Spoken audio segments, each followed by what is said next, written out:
Good afternoon, ladies and gentlemen. Here we go here. Another installment here from Transformation Greatness along with the Small Business Network podcast.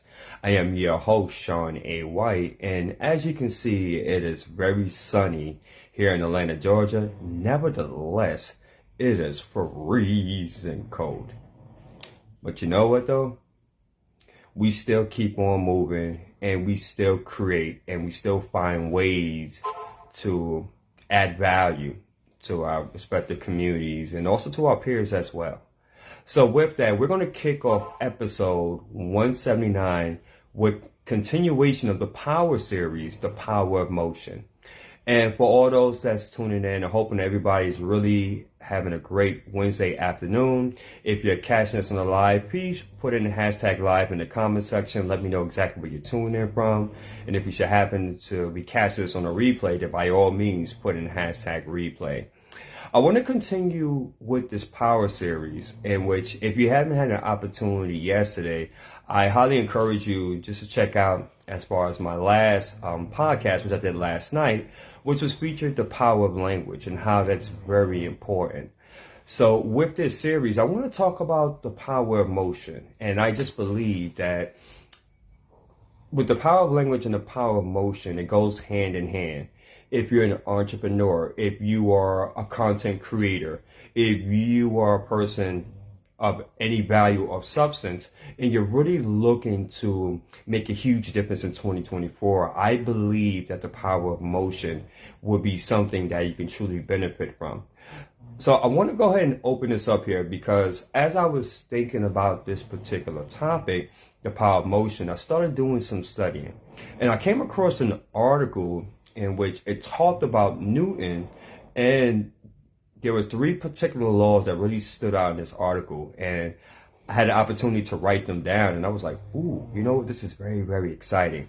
So after going through this, if anyone is interested in obtaining that article where I've gotten my information, by all means, please feel free to reach out to me afterwards. I'll be more than happy, to give you that information. So with that, let's go ahead and get jump started because I find this to be very fascinating. So Newton, he has 3 laws in which that he described. And these is more so of the theory of motion. Most of us are familiar with Sir Isaac Newton. I believe he discovered the theory of relativity and gravity as well, if I'm not mistaken. I hope I'm not speaking out of turn with that. But with that, there was 3 particular laws in motion in which that he described. And the first one in which that he mentioned is wake up, right? The first one is going to be wake up. The second one is get moving. And then the third law is going to be no pressure, no diamonds. And I want to go ahead and dissect these 3 and just have a conversation, if you will, on this Wednesday afternoon. Because as I was going through this article and reading it, I found it to be very imperative, especially with everything in which that is going as of right now, right? So the first one is wake up. And I want to start out with a quote here that he had, and I want to read it to you. And it states here, for the first one, wake up, the first law: no object at rest will stay at rest, and an object in motion will continue to move at a constant speed in its original direction unless, catch this guys, unless acted upon by an external force. What that means to me is that since that we are all creatures of habit, each and every single one of us, we all have our habits and we all have our routines. We all have our things in which that we like to do on a day-by-day basis. From the time that we wake up, as we go about our day-to-day activities, even winding down. And I love this because of the fact that what he stated in here is that unless by an external force, or I would like to even say internal force, until something on the outside pressures us to really change that or to really open up our awareness, then and only then in which that we are willing to act. And I want you to think about that as you are allowing for that to ponder. How many times, as far as in your life per se, that you've been on quote unquote easy street? You've been doing the norm here. You know what I mean, guys. Wake up, wash up, get prepared for the day, go through the 9 to 5, go through traffic, do your 8-hour shift, come home, from there tend to the family, of course, grab a bite to eat, maybe watch some TV, wind down. Then as you know, about maybe 9 or 10 o'clock, you start winding down and do it all over again. Or if you're an entrepreneur, hey Phoenix Sapphire, thank you so much for tuning in. I appreciate you. Or another example, if you're an entrepreneur, wake up, you do your day-to-day activities, you plan, you prioritize, you have a schedule in which that you do, and you go by that on a day-by-day basis. And then who knows, depending upon how the way you had your time designated, you probably start winding down around 10, 11, or even midnight, depending upon what your goals are and what you're looking to do. So with that, because yes, we are creatures of habit, and that's the way in which that we're wired. But what he's saying here, Newton, in the first law of wake up, unless we are able to get ourselves out of that hypnotic rhythm, unless we are willing to really see it from a different vantage point, and more times than not, there's something external that has to happen, meaning like a big tragedy.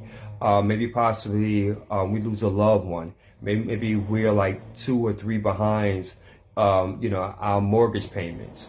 Whatever the case may be, more times than not, when a situation from the external comes about, then that's when we're forced to act. And I think, in my opinion, I believe that can be a good thing. Because if you notice how many individuals that you follow and you admire, that throughout their story, there was always something that really caused a major mindset shift to click. And then they started doing things in a much more different manner. So I want you to think about that as we dive into number 2 here, because I also found this to be very fascinating as well. And this is as far as for law number 2, get going.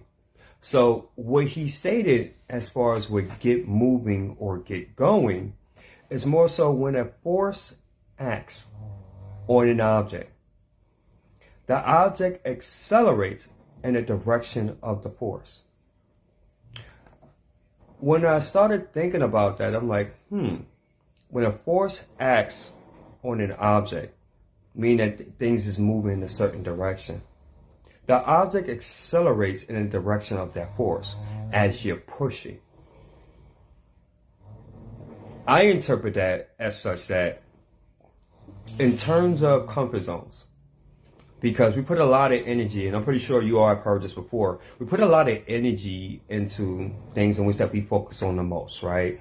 If we're trying to reach our goals, if we're trying to become a 6-figure earner, a millionaire, if we're looking as far as to land on more speaking engagements, whatever the case is, we put more of a focus because that's where our comfort zone lies, right? We mostly do things in which that we're very comfortable with as human beings, as I referenced to before.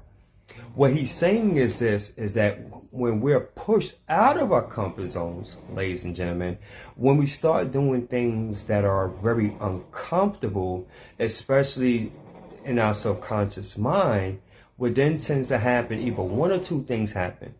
We either freeze, meaning that we don't do anything because we're so uncomfortable and we're so used to being in that norm, or if you're like me, and I know most of you are, you look at that as a great opportunity to really challenge yourself, to really grow.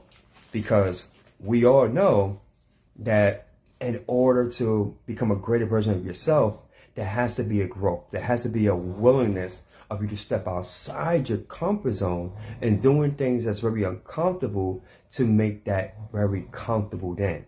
And then from there, of course, we then move up to another level. Make sense? So with this, if you really think about it, if you're not doing things that make you uncomfortable, if you are dissatisfied with the status quo, which is totally fine if that is you, but if you're totally fine with the status quo, and yet you're looking as far as to grow and expand, then that's an oxymoron in itself. And there is a block somewhere in between.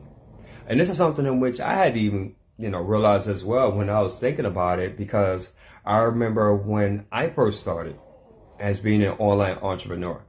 And my skill set truly was as far as with doing presentations. At the time I was working for a marketing and sales company, and I used to love going door to door and even business to business. And that was something that gave me tremendous energy to just be around a group of people and really just gravitate the audience. And it start with one person, and then before I know it, I had about 6 or 7 people actually listening to my presentation. That used to give me fuel. That used to give me energy and drive. And I absolutely love that. Still do, by the way.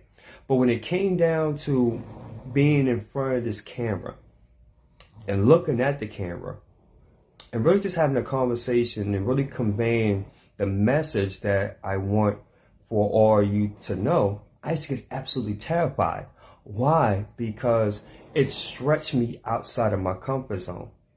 And so only through the power of repetition, ladies and gentlemen, and by focusing and getting better and better and better, gotten to the point 12 years in that I'm so comfortable doing this now that it's with ease and it's effortlessly. So law number 2 of get moving is that as you're moving with a purpose, as you're moving with a sense of direction, also keep in mind the comfort zones that you may even have within yourself, and realizing that in order to move to that next level, you have to be willing as far as to get outside your comfort zone in order to grow. And the third one in which that he mentioned, in which I really found this to be very profound as well, is that no pressure, no diamonds. I'm pretty sure we all heard that cliche, is that in order for a diamond to be a diamond, there has to be an increased amount of pressure and resistance in order for it to be created to be a diamond. If not, then it's just a rock, right? Then it's just normal.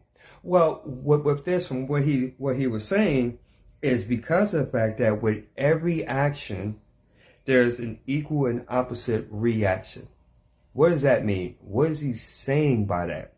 What I got from that is that when you set a goal, guys, when you are willing to do great things, when you are willing to be a change agent, a trendsetter, someone that is not interested in the norm and that's looking to break outside the norm, to change your family dynamic, whatever that may look like for you, there is going to be change and there is going to be resistance. The world, society, even your community may resist you. More times than not, that's going to be the case. And why is that? Because, just as I mentioned, that anytime that you're looking to do something great, it has to be that resistance. It has to be that pressure, folks. Because in order for that diamond to come out of you, it has to go through enormous pressure. In this instance, there has to be tests and there has to be adversities in which that you have to be willing to overcome in order to have the testimony, so that way people can look at you and be an inspiration and thus dare say, if I'm looking at Phoenix and I'm looking at Shakita, and guess what? If they can do it, then it's possible for me, right? And that's what it's really all about, folks. So I just recommend for you to really take a look as far as for these 3 laws that we just discussed, and really see how you can incorporate these laws. Because, by the way, these are all universal laws, by the way. This is nothing that I then conjured up or anything else. This is all universal laws. So whether you believe in it or not, whether you're applying it or not, it is universal and you cannot dispute it whatsoever. So with that, guys, I want to go ahead and close with this with a few announcements, and then I'll go ahead and let you go. First and foremost, the Powerful on Purpose Summit, which is going to be held by Dr. Tabitha Russell. That's going to be kicking off once again next month on the 24th in beautiful Columbia, South Carolina. I'm expected to attend also with a number of other powerhouse speakers, in which we'll have the opportunity to be sharing our message and our story and our brands as well. If you are interested in attending or even catching it virtually, by all means, please feel free to reach out to me. I can definitely give you the ticket information and also on how to get there. I will say that tickets are running out extremely fast. So if this is something you would love to be a part of, please reach out to me. Also, March 1st, 2nd, and 3rd of 2024, we'll be having here in beautiful city of downtown Atlanta, the Equal Justice Summit, in which we're going to be touching on topics such as environmental rights, human rights and trafficking, also criminal and social reform. Myself and many, many others is going to be attending this 3-day event. If this is something that is interest of you as well, by all means, please feel free to reach out to me. If you are looking to be a guest on my show or many of my other colleagues' show on the Small Business Network podcast, by all means, please feel free to reach out to me. It's no cost involved in that manner. And this is a great way, by the way, guys, of you really getting your brand and your message out there. It's all about collaboration and it's all about visibility. So if you're interested in that, let's touch bases. And for those that are looking perhaps to go up another level, maybe you're saying that's fine, but hey, I would love as far as to be on TV and radio and see as far as on what that looks like. And I would like to have my own channel built and I would love to be aired and featured on a weekly basis. Then we most certainly need to have a conversation. Now, obviously, TV and radio, it does cost. It is an investment, but we do have packages and services that can suit any entrepreneur's needs. So if you're serious and if that's something that intrigues you, by all means, please feel free to reach out to me.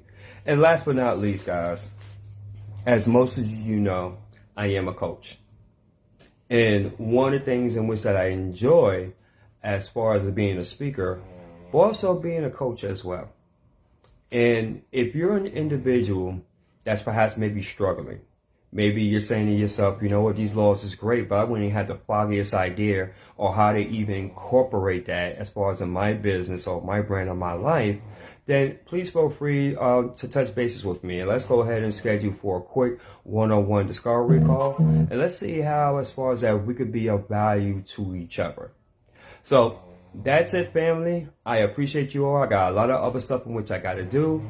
This concludes episode 179 of Transformation Greatness along with the Small Business Network podcast. And I appreciate you all. And I'm going to end this segment like I've been doing all my others. And if what I stated on here either motivated, transformed, or inspired at least one person, then may God be the glory, and I take no credit for absolutely none of it. Until then, you're all amazing. I appreciate your time. Be on the lookout for the latest episode in which I will be having and continuing with the Power series. So definitely you don't want to miss that as well. Until then, enjoy the rest of this very chilly Wednesday afternoon. Stay warm and blessed out there, family. And until the next episode, peace and love. Thank you so much for your time. Have a good one.